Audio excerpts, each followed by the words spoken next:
Welcome to Mr. Doom's channel for horror stories.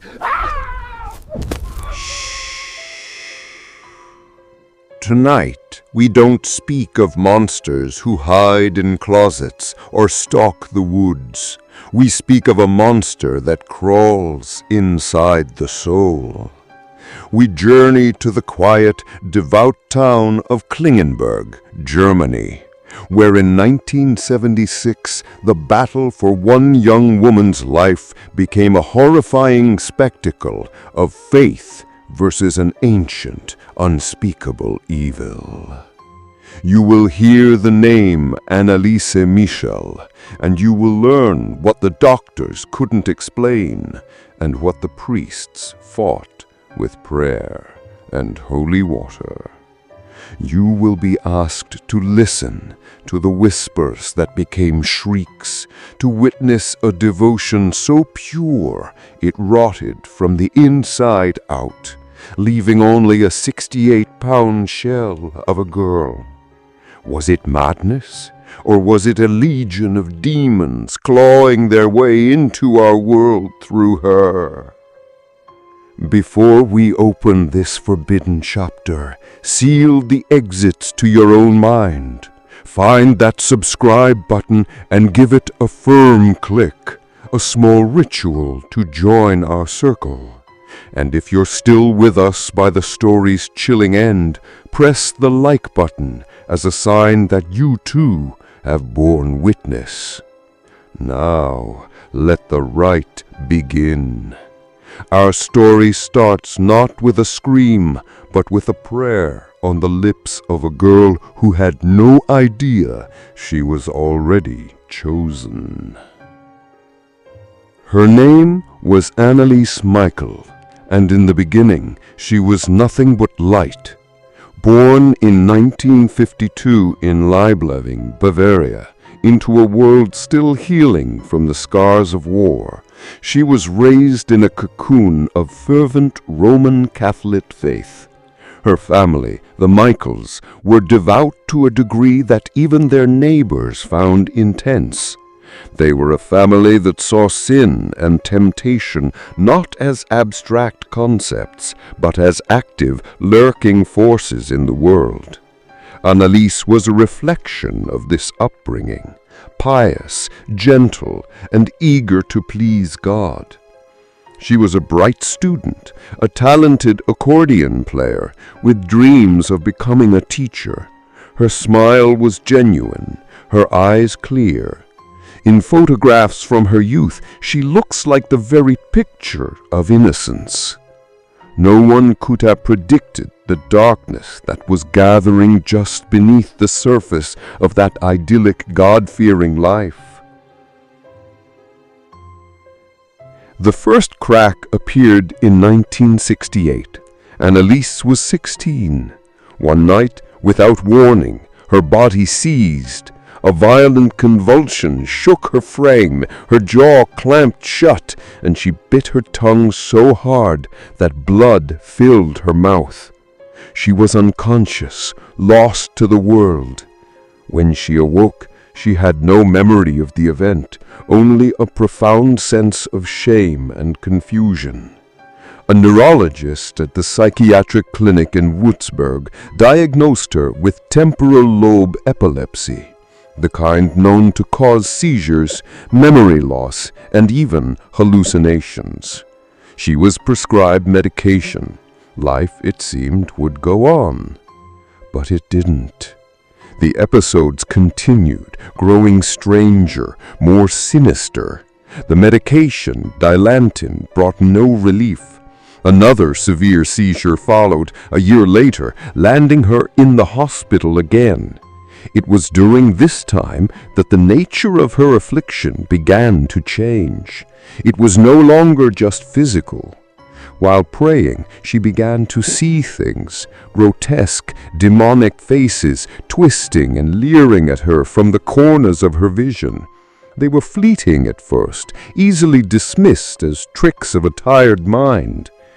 Then came the sounds, a knocking from within her walls, a foul, rotting smell that seemed to emanate from her own body, a smell of decay and damnation that no one else could perceive. By 1973, her suffering had intensified into a constant state of torment. She was plunged into a deep depression, convinced she was damned. She would tell her family that a voice, a cold, grating whisper, was speaking to her, telling her she would stew in hell. The world of medicine had given her a label, epilepsy, psychosis, but the treatments were failing spectacularly. The drugs only seemed to dull her senses, making her feel even more disconnected from the world, a prisoner in a body that was no longer her own. The true turning point, the moment the path forked irrevocably from the sterile hallways of a hospital to the hollowed, terrifying grounds of exorcism, came during a pilgrimage with a family friend. The friend, an older woman who had accompanied Anneliese on many such trips, later gave a chilling account. She noted that Anneliese was unable to walk past a particular icon of Jesus. She refused to drink water from a holy spring, claiming it burned her like fire. And then there was the smell. The friend, a woman of deep faith herself, recognized the stench Anneliese had complained about for years. She said Anneliese smelled hellishly bad, a sign she had been taught was an unmistakable mark of demonic presence. For the Michel family, this was the confirmation they desperately needed and feared. This wasn't a sickness of the brain, it was a sickness of the soul. Their daughter wasn't ill, she was possessed. They stopped seeking medical help and turned instead to the church. Their pleas for an exorcism were initially met with skepticism and rejection. The modern Catholic Church, especially in post-Enlightenment Europe, was reluctant to perform the ancient rite. It was seen by many as a relic of a superstitious past. Priests told them to trust the doctors, to continue the medication, to have faith in both science and God. But Anneliese was deteriorating. Her behavior became more erratic, more violent. She would eat spiders, coal, and flies. She would lick her own urine from the floor. For hours she would bark like a dog or shriek until her throat was raw. She performed hundreds of squats and genuflections a day, often to the point of rupturing the ligaments in her knees, refusing to stop until her family physically restrained her. During these episodes, her face would contort, her voice deepening into an unnatural guttural growl that didn't seem possible from such a slight frame. Finally, after years of desperate petitioning, they found a priest who believed them, Father Ernst Alt. He saw the violent aversion Anneliese had to religious artifacts, how she would recoil from a crucifix as if it were white-hot iron. He witnessed her fury and her unnatural strength. Convinced he was facing a genuine case of possession, he petitioned his superior, Bishop Joseph Stangl. After reviewing the evidence, Bishop Stangl gave his secret permission. On September 24, 1975, he granted the Rituale Romanum, the official Roman rite of exorcism. Father Arnold Renz, a seasoned exorcist, was assigned to lead the rite with Father Alt assisting. They were instructed to conduct the exorcism in complete secrecy. What followed over the next 10 months was a descent into a living hell, a battle waged not with medicine, but with holy water, prayers, and the sheer force of will against an enemy that claimed to be legion. The small house in Klingenberg became a war zone. The priests would arrive, usually once or twice a week, to perform the grueling hours-long sessions. They brought with them a small tape recorder, a decision that would later immortalize the horror. Over 40 cassette tapes, 67 sessions in total were recorded, capturing a symphony of damnation. The sessions would begin with prayer. Anneliese would be held down by her parents and sometimes a sibling. At first, there would be silence, a tense, coiled quiet. Then the transformation would begin. Her gentle face would harden, her eyes rolling back or glowing with a malevolent intelligence. And then the voices would come. Not one voice, but many, each distinct, each dripping with ancient hatred. "We are many," a harsh voice would rasp from her throat, the words in a guttural German that sounded impossibly deep. On the tapes you can hear them. The priests would demand their names. Through Anneliese's lips, they identified themselves as some of history's most damned souls. "I am Judas Iscariot," one would snarl. "I am Nero," another would proclaim. "I am Cain," a third would bellow. They spoke of being with Lucifer, the fallen one. They named disgraced historical figures, even Adolf Hitler, claiming he was with them, screaming in the abyss. A sixth voice identified itself as Fleischmann, a Frankish priest from the 16th century. These entities would argue amongst themselves, their voices overlapping in a chaotic cacophony coming from one young woman. They would mock the priests, their faith, their God. "You think your water can harm us?" a voice hissed, followed by a piercing shriek as holy water touched her skin. "It burns! It burns!" In between these demonic tirades, Anneliese's own voice would break through, a thin, terrified whimper. "Help me! I can't do this! Make it stop!" Her pleas were often cut short by a violent physical seizure or another demonic voice taking control, laughing cruelly.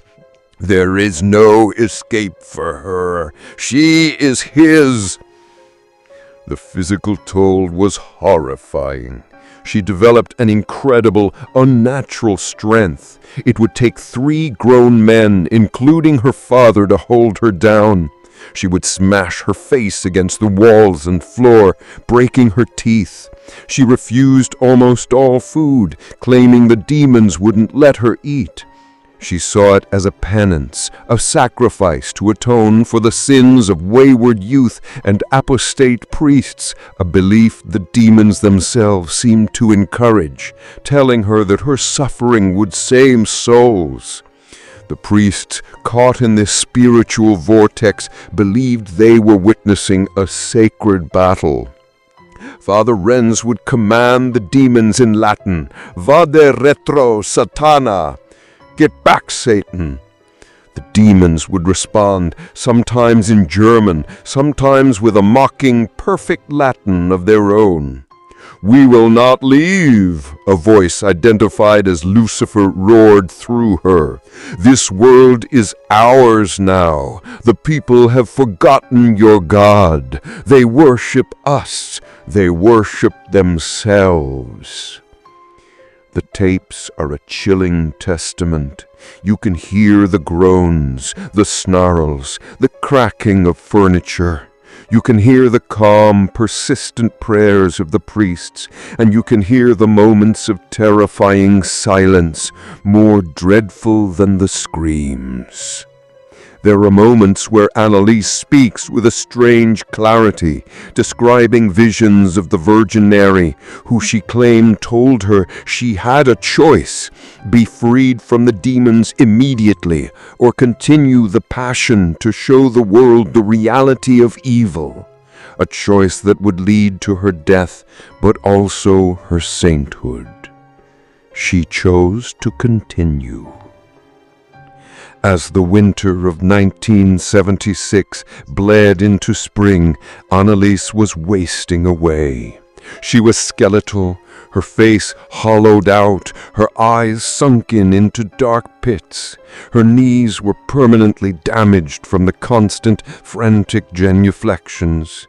She was covered in bruises and sores, yet she refused all medical intervention. Her family, now completely convinced of the demonic reality, followed her lead. To them, a doctor's needle was an instrument of secular failure. Only prayer could save her now. In the final weeks, she was barely conscious, suffering from a high fever brought on by pneumonia. She was severely dehydrated and malnourished, weighing a terrifying 68 pounds. The exorcisms continued even as she lay dying. The demons, the priests claimed, were becoming more desperate, more violent, knowing their time was running out. On June 30th, 1976, the last rite of exorcism was performed. Anneliese was too weak to move, her body a fragile skeleton on the bed. She looked at her mother, her own voice a faint, raspy whisper, and said, "Mother, I'm afraid." Those were among her last words. Later that night, she turned to the priests and uttered her final coherent phrase, "Beg for absolution." Then she slept. The next morning, on July 1st, 1976, her father went to check on her. Anneliese Michel was dead. She did not wake up. She was 23 years old. The light that was Anneliese was completely extinguished. But the story doesn't end in that silent, grief-stricken room. In fact, her death was only the beginning of a new, public horror. The trial, which began in March 1978, became a global media sensation. It was the 20th century putting the 16th century on trial.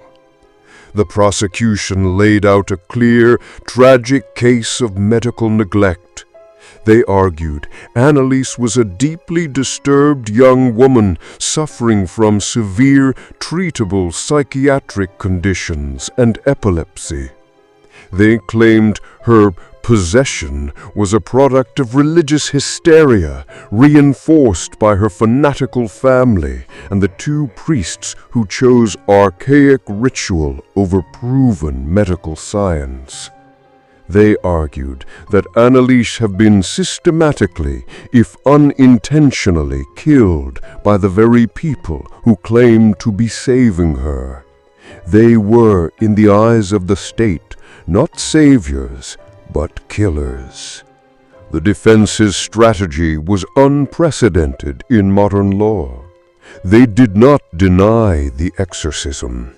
Instead, they embraced it. Their key evidence? The tapes. They played the horrifying recordings for the court, forcing the judges, the lawyers, and the gallery to listen to the demonic voices, the screams, the snarls. They wanted to prove that a genuine demonic possession had taken place. They brought in experts who testified that possession was a real, albeit rare phenomenon recognized by the church. Their closing argument was simple. The defendants were not fighting a young woman. They were fighting the devil himself. How can you be guilty of homicide when the true killer is not human? "Don't do this," A recorded scream of Anneliese echoed through the sterile courtroom. "Leave me alone!" The world was captivated and horrified. Was this a case of a girl who was brainwashed into starving herself to death? Or was she a willing martyr in a cosmic war, a saintly figure whose torment was real and supernatural? In April 1978, the verdict came down, and it was as confusing and unsatisfying as the case itself. The court attempted to find a middle ground that ultimately served no one. The parents and the priests were found guilty of manslaughter resulting from negligence, but the sentence was a mere 6 months in jail, which was suspended with 3 years of probation. The court acknowledged that they had suffered enough. The verdict pleased no one. For those who believed in the medical explanation, it was a pathetic slap on the wrist for a clear case of negligent homicide. For those who believed in the possession, it was a secular court system refusing to acknowledge a spiritual truth they had heard with their own ears on those tapes.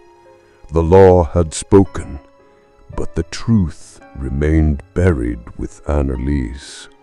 Her body was exhumed almost 2 years after her death.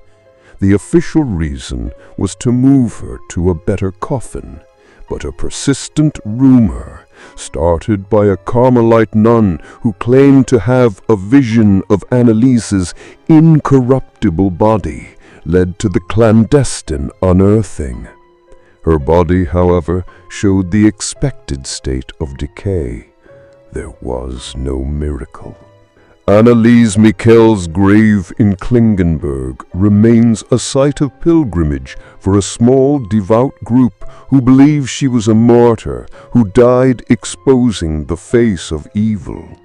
For the rest of the world, she is a tragic symbol, a young woman caught in a devastating crossroads between ancient faith and modern science, failed by both. The recordings of her exorcism are still available online, a terrifying digital footprint of her suffering.